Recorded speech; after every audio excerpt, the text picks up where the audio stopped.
Magandang hapon! Kumusta po? Narito po ulit ang update natin para sa lagay ng ating panahon.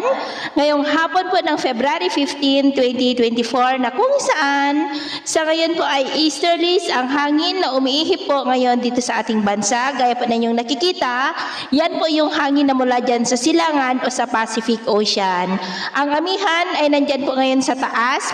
Posibleng whole week, next week ay walang amihan po. Magiging mas mainit at maalinsangan ang panahon sa susunod na mga araw, ngunit sa huling linggo ng Pebrero ay muling iihip ang hanging amihan dito po sa ating bansa at pagsapit po ng Marso, posible po itong tuluyan ng mamamaalam. At sa ating long range forecast ay wala naman pong bagyo na nakikita na tatawid dito po sa ating bansa hanggang sa susunod na 2 linggo ay nananatili pa rin po na storm free tayo. At sa lagay ng ating panahon, ngayong hapon ay maayos ang panahon sa malaking bahagi